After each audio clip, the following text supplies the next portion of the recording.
Om Namo Bhagavate Vasudevaya. Om Namo Bhagavate Vasudevaya. Om Namo Bhagavate Vasudevaya. Srimad Bhagavatam, Canto 4, Chapter 20, Text 38, Translation and Commentary by His Divine Grace A.C. Bhaktivedanta Swami Prabhupada. Adrishtaya namaskritya Nripa sandarshitatmane Avyaktaya cha devanam Devaya svapurang yayau Adrishtaya namaskritya Nripa sandarshitatmane Avyaktaya cha devanam Devaya svapuram yayau. One book there is Ulta, seems to be.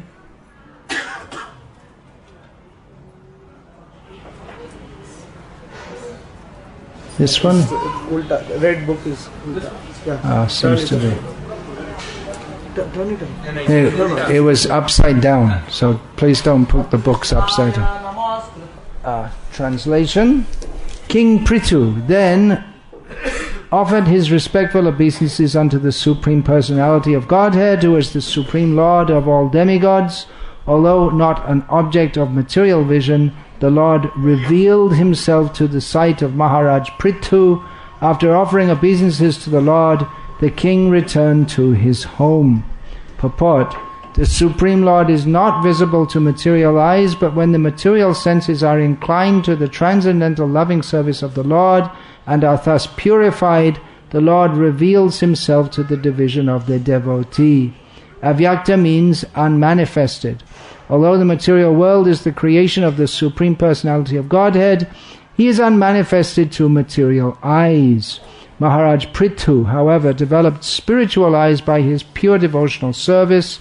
Here, therefore, the Lord is described as Sandarshitatma, for he reveals himself to the vision of the devotee, although he is not visible to ordinary eyes. Thus ends the Bhaktivedanta purports of the 4th canto, 20th chapter of the Srimad Bhagavatam, entitled Lord Vishnu's Appearance in the Sacrificial Arena of Maharaj Prithu. You might be wondering why I chose to speak on this verse. I'll tell you from the outset. I've just been reading through many of the transcripts of Srila Prabhupada's recorded speeches and conversations which have just been released by the Bhaktivedanta archives, where I came across a very interesting statement of Srila Prabhupada's in which he describes the word adrishta. Adrishta means not seen, and this word is used in this verse.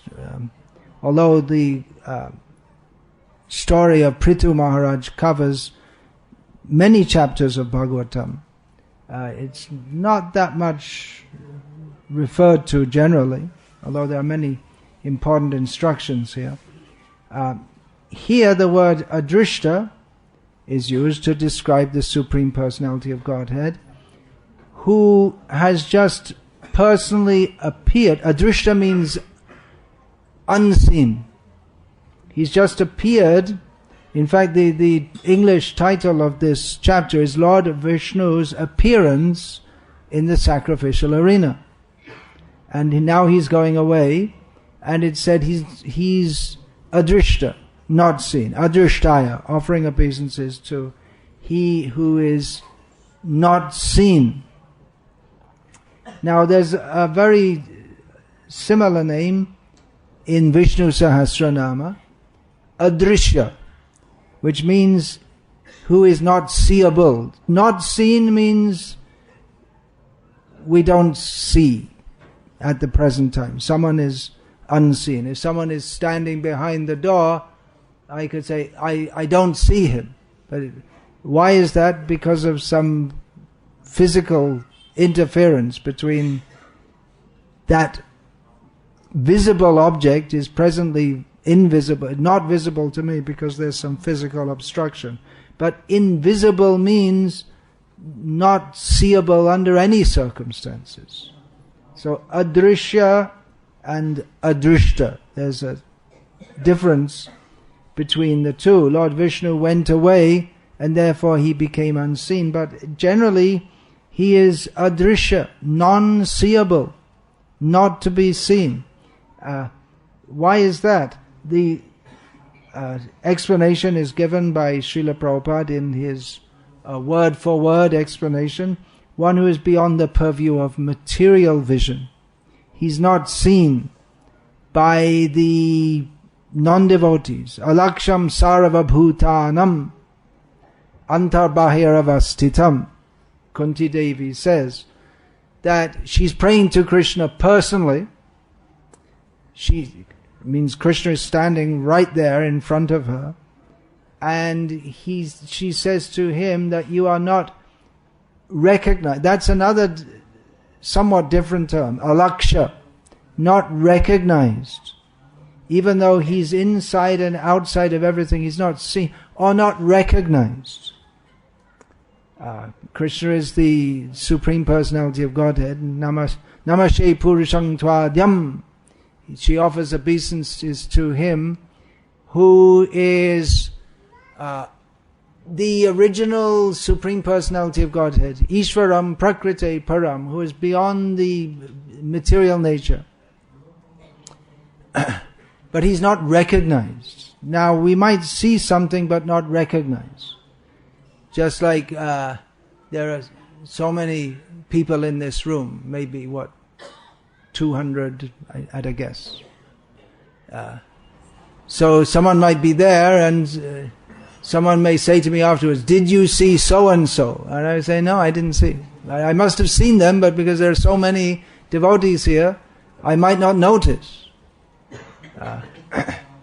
So that's another thing, to not recognize that even though you see, but you don't register it in your consciousness. Now, we might actually, Krishna was present personally, and many may have seen him and said, oh yes, I saw Krishna. But at the same time, they don't recognize him as the Supreme Personality of Godhead.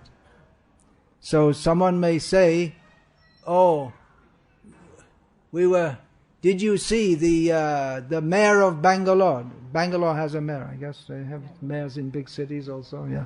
The mayor of Bangalore went past. Oh, I didn't see him or her. I didn't see. Oh, yeah, but didn't you just walked past? But you saw, but you didn't recognize. Because you don't know who is the mayor of Bangalore. Bengaluru. You don't know. So you may see, but you don't recognize. You may even talk to him. You may stop and you may say, do you know where the next train to Chennai, which platform it leaves from? And you just walk up to him, something like this, and, oh, you know who that was? No. Oh, that was the mayor of Bangalore. Oh, okay. You didn't know. You saw, but you didn't recognize. So even though so many people saw Krishna, but not everyone recognized him as the Supreme Personality of Godhead. To recognize him, we have to hear Srimad Bhagavatam or Bhagavad-gita. Both same message. Hear from Kunti Devi. Hear from the devotees who know what his actual position. Generally, he is unseeable. Devotees see him all the time. Pure devotees. They see him. Premanjana churita bhakti vilochanena santa Sadaiva hridayeshu vilokayanti yang shyama sundaram achintya guna swarupam govindamadi purusham tamaham bhajami. The English translation is given very beautifully, that those whose eyes are tinged with the salve of love, they see Shyamasundar always within their hearts, the inconceivable transcendental form. They see him within their heart always. But for the non-devotees, they can't see him. He's adrisha, invisible. They're not fit to see him. He doesn't reveal himself to them because they have no qualification, no love for him. Now the atheists, they're astonished. Someone who's a committed atheist, they think, how can people be so stupid? They all believe in this God. You can't see him. You can't hear him. You can't touch, taste, smell, feel. There's no scientific proof. It's just, obviously, if there's no way to verify whatsoever, so it's just some mass imagination. So many people believe in some God, but how can there be any God? You can't. Show me God, they will say. They don't consider that there may be some qualification required to see. Just like in a crowd of people, you may point out, show me the mayor of Bangalore. There he is. You're pointing, but there are 50 people. You don't know who it is. So it said that has to be described more carefully. Then it's the one wearing a blue jacket with a gold button in the lapel, or something more detail. But you have to be willing to accept the person who explains to you that what they're explaining to you is correct. So we have to see by hearing. Now there may be a problem with that. Even if you say, well, you have to hear about God. Well, someone says God is like this, someone says God is like that, someone says God is Allah, and someone says God is Jesus, someone says God is Shiva, someone says God is Adrisha, Avyakta, these words both come here, and unmanifest, unseeable in all respects. Others say that God is Krishna. So how can you know?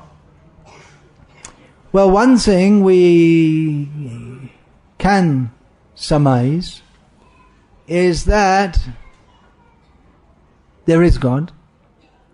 Otherwise, even if people don't see, well, first of all, because you can't see God doesn't mean that everyone can't see God.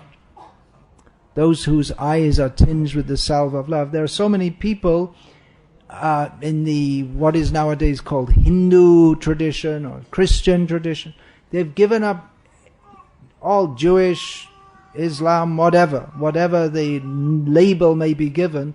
There are many people throughout the known history of mankind who have left everything to seek out and find God, and people who feel their life connected with Him. They feel this connection when they go and pray in the mosque or whatever. Leaving Tamil Nadu early this morning, we saw the. Did you see that? Just when we were leaving, they're going to the mosque in the first village we went through. So they're going early morning in the cold weather, getting up, going to the mosque. Why are they doing that? There's some feeling, and there are millions of people going to the mosque every day, and church, and they're feeling there is, even though He is avyakta, unmanifest to the common vision, or adrisha, invisible, but He's there. There's a higher power there. Otherwise, why is it that so many people over generations, they are taking trouble to connect with Him So for the atheist, he can't imagine, why should anyone believe in God? The answer is, why should anyone approach God? The answer is given by Krishna in Bhagavad-gita. Chaturvidha bhajante mam jana sukritin arjuna artho jignasur artharti jnani cha bharatarshava. Why does anyone approach God? 4 basic categories. Distressed persons, persons who have some particular object in mind. Artha can mean money, they want money. Or it can mean they have some particular, artha also means objective. So they may have something in mind that, it may be even I want to kill my enemy, so I approach God. It may be. Or I want to, so many things. Our country will win the war. They have some specific object in mind and they approach God. Or they find it fascinating. What is it all about? Seeking the truth. Or one who is convinced, actually, there is God. Philosophically convinced. Now let me try to find Him. So these kind of people, they approach God, but if they have some piety. Now the atheist also doesn't believe in any such thing as piety. He may believe in morality. We should do good, but they don't have any basis to their morality other than, well, we all live here happily and peacefully before we all die. But piety, especially in the Vedic understanding, that means even if not in this life, in a previous life, one may have performed some activity which brings us in contact with Krishna. It may even be in a previous life that in the form of a dog, we took some Krishna prasada. And Krishna is very merciful, and Krishna is very attractive. That is the very meaning of His name. He's very attractive. So the natural attraction for Krishna that is dormant in everyone's heart, that gets a little awakened. Not even awakened, but it gets ready to be awakened. It's something like cocking the gun, ready to shoot. So you're getting it, not actually shooting, but just getting everything ready. Or maybe a better example, getting everything ready for puja. That's also part of the puja, to arrange all the paraphernalia. So he doesn't even know, doesn't have any idea of Krishna or Bhakti, but some little attraction is there. And when that builds up, then in another life, or even in this life, when he has association with devotees, then, yes, Krishna, yes, let me go to Krishna. Now I'm feeling so much distress. What should I do? Go to Krishna. Dhruv Maharaj, so much distress. Who can help you? Who can help me in this situation? He asked his mother. Well, I can't see anyone who can help you. Your father is the king and he's rejecting you. He's the most powerful. Well, you have to go to someone more powerful. But I don't see anyone more powerful. There's an unseen who is more powerful. You have to approach him. He can help you. So Dhruv Maharaj, he was distressed. Or he had a particular artha. He's an example of artha. Gajendra was distressed. He's the example of someone who is distressed. He called out from a previous life. He had the practice to recite prayers to the Lord, to the unseen Lord, who then became personally visible and came and saved him from the attack of the crocodile. So people who have some piety, if they're distressed, they have a particular purpose, they're inquisitive, and they've understood there is God, they will approach Krishna. So this answer won't be satisfying to the atheist. He won't agree that this is a good reason to approach God. But from the other side, the theist will say, well, why don't people believe in God? Why don't you believe in God? It seems, just as to the atheist it seems absurd to believe in God, to the theist it's obvious, of course there's God. Why don't people believe? How everything is going on, it's all God. He's doing everything, He made everything, He's supervising everything. Why don't people believe in God? And then the answer also comes in Bhagavad-gita. Namang dushkushino murha prapadyante naradhamaha maya pahrita jnana asurang bhavamashrita.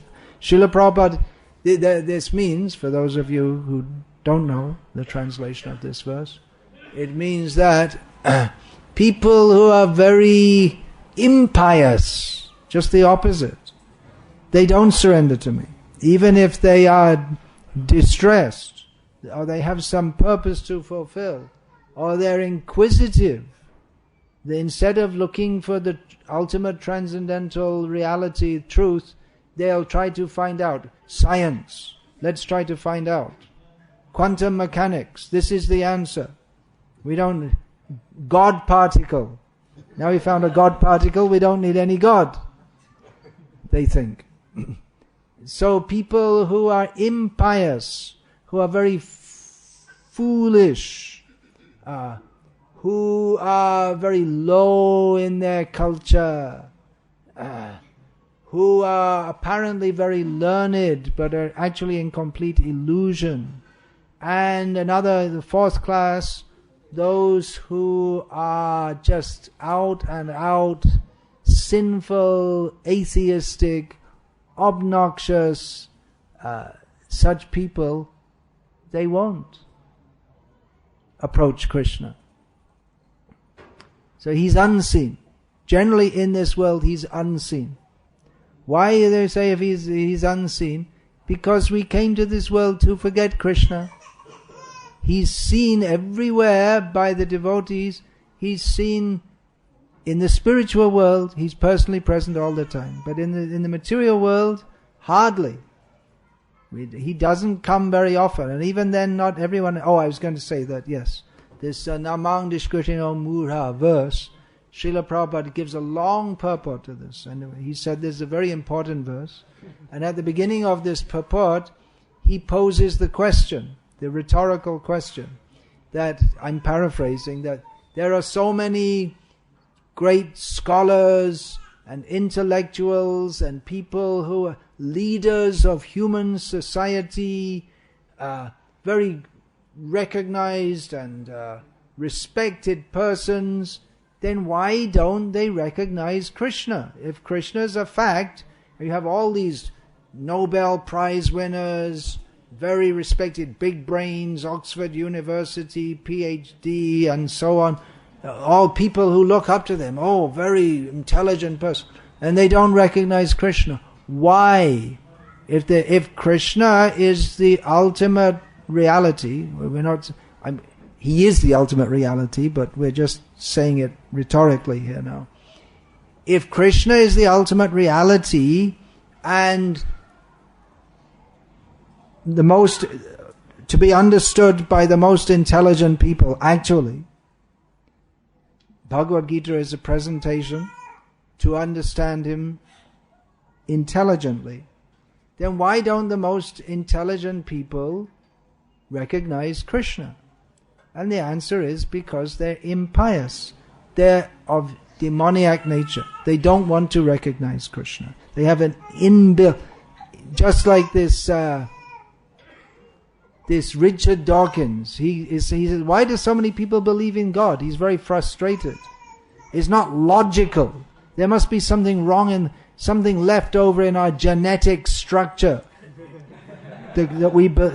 it's clutching at straws argument.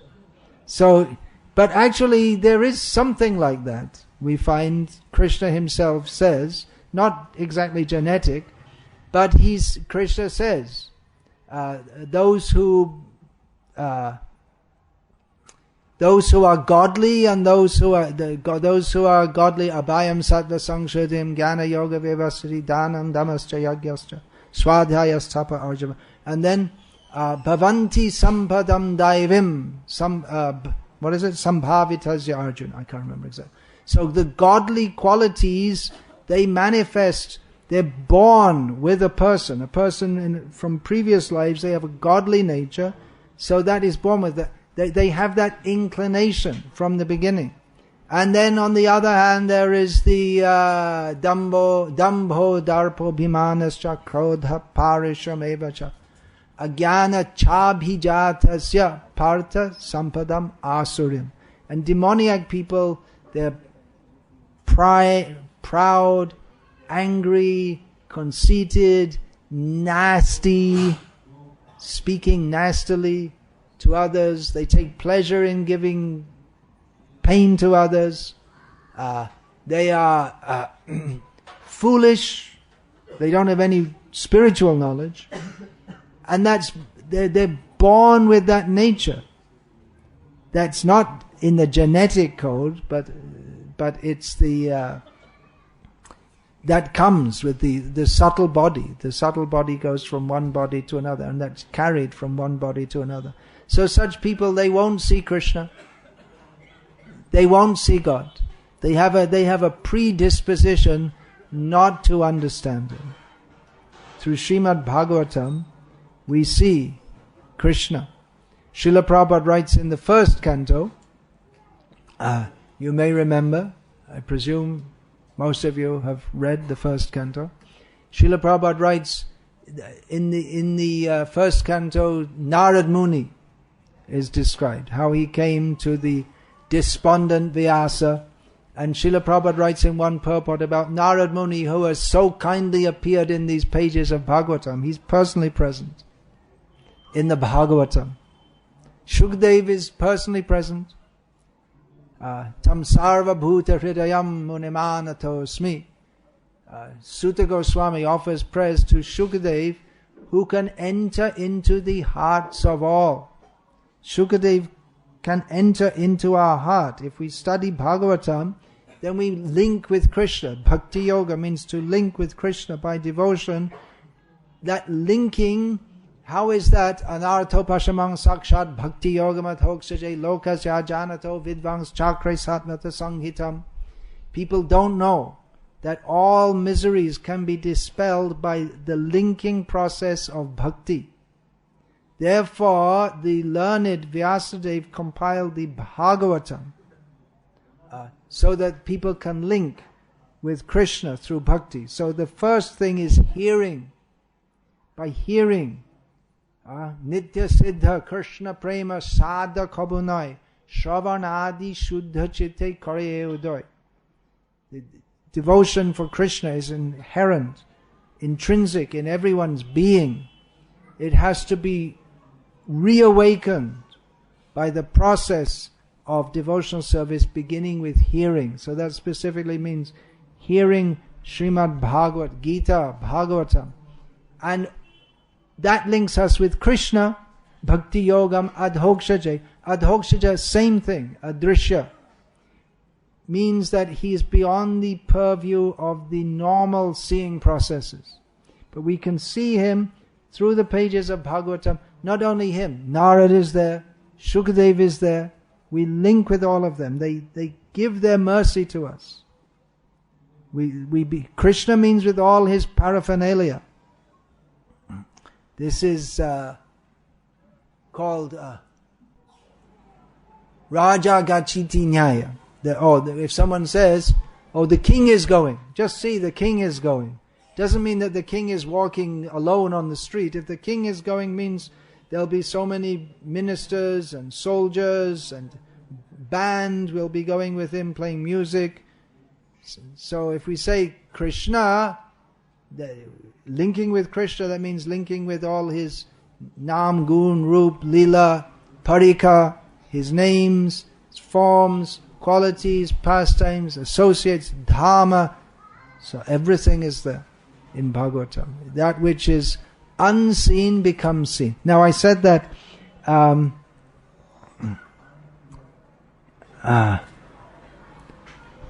Krishna, so many people, Krishna, God, Allah, whatever you want to say, so many people, they're searching for him.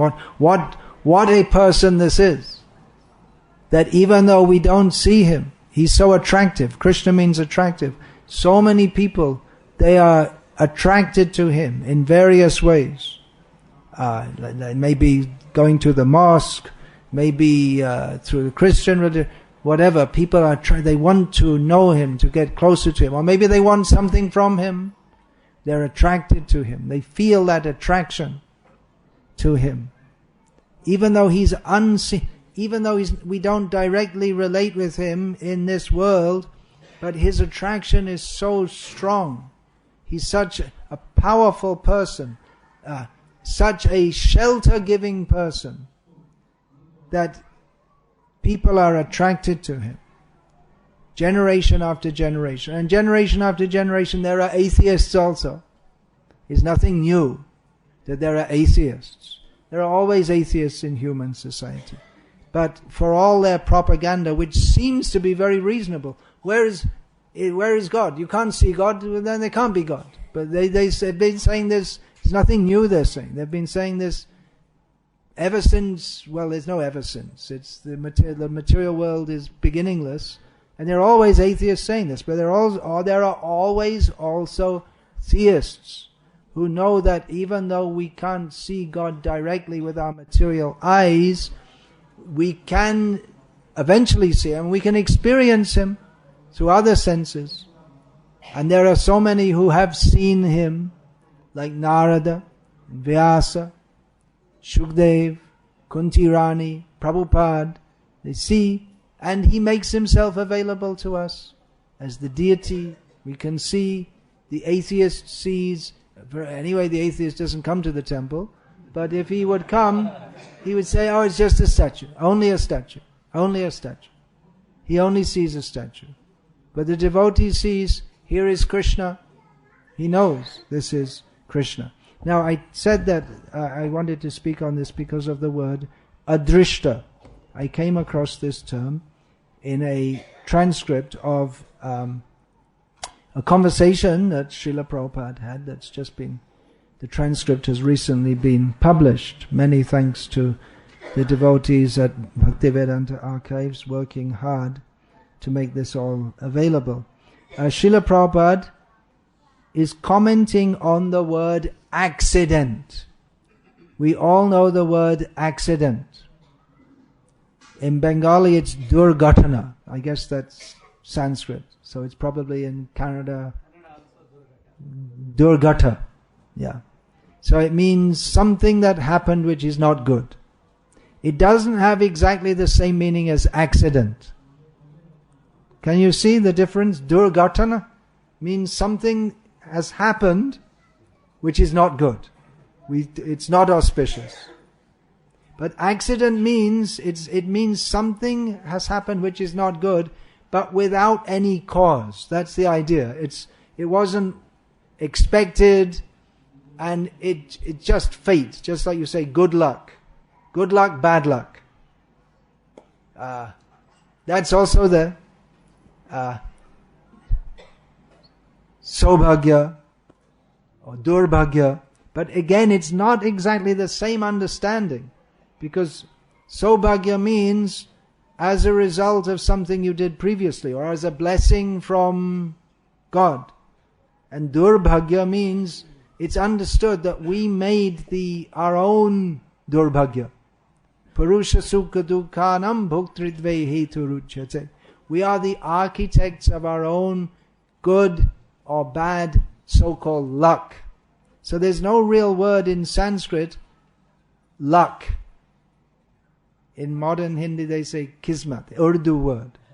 But there's no, the concept is not there, it's something different. So Srila Prabhupada explains this.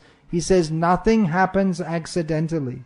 According to Vedic literature, there is no such word as accident. If we look in the dictionary, English to Kannada, we'll say accident, durghata. Or Bengali, durghatana. And I think in Hindi also, durghatana. So that's the translation. But actually it's not completely accurate. You may say, well, yeah, if there's a car crash here, In English you'll call it an accident. And in Hindi you'll call it durghatana. So it's a translation. But it's the same thing. The same thing is described with different words in English and in Hindi or Sanskrit. But so that's a translation, isn't it? That's what it means, a translation. But the concept behind it is something quite different.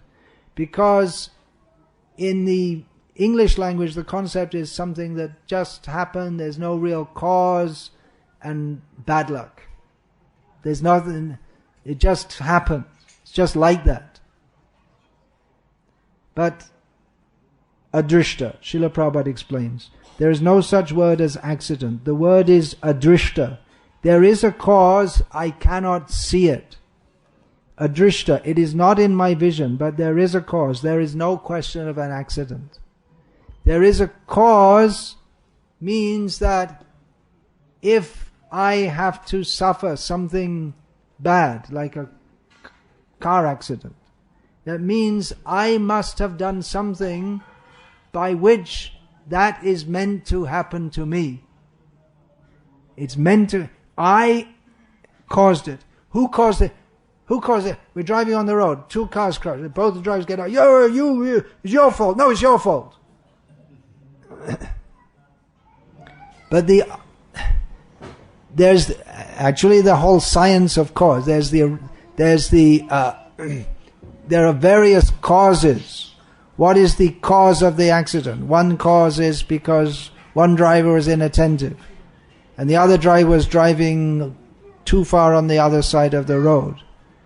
And another cause is one driver was falling asleep. Another cause, it was night and he didn't have his lights on. There may be various causes. Or the brake failed. So you may say various causes. If someone hits someone with a stick and he goes to court, I hit him with a stick. He hit me with a stick. No, I didn't hit him, it was the stick that hit him. I didn't touch him. I didn't touch him at all. So it was the pain, you can see the pain, but I didn't touch him. I didn't touch him. So how can you blame me? So you can say that the cause of the pain is the stick.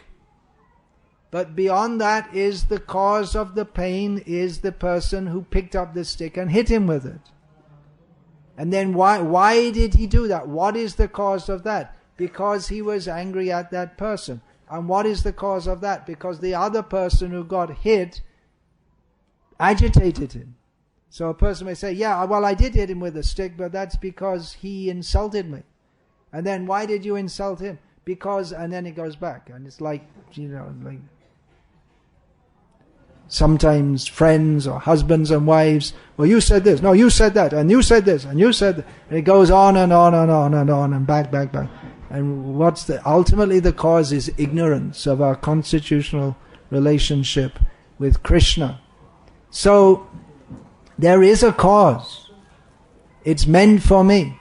If something goes wrong, it's meant for me. Now that doesn't mean if there's someone is driving inattentively and they drive into my car that you shouldn't say, oh, it was meant for me. No, you should say, come on, you have to pay. You have to pay up. So it's quite it may be quite complex because there are so many different factors involved, but the point, there is no such thing as accident.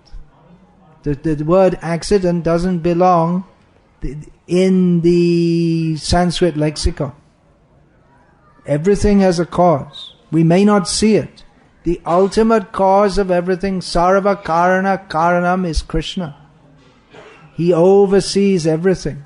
How we're enjoying, so-called, and suffering in this material world, Krishna sees everything.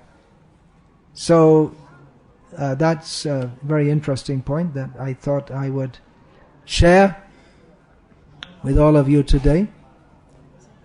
Next time you hear someone say it's an accident, something's an accident, you can remember the term is adrishta. There are different terms in Sanskrit, like durghatana. Proktan is another word, which is, I don't think it's much known in modern Indian languages. which means it's the same thing. It's the result of a previous activities. Proktan karma means it's the result of the prarabdha karma, the results which we are experiencing now. Proktan means that which is, we did something in the past which is now manifesting. But this word adrishta, it means that there is a conscious cause. Someone is coordinating all of that. We are getting what we deserve. There is a supreme judge. So we shouldn't think we can do something wrong and get away with it. There are so many witnesses, and they judge everything also. So many points to be discussed in this regard. I won't say anything more about this now. It's a very big topic, unless anyone has any question about this.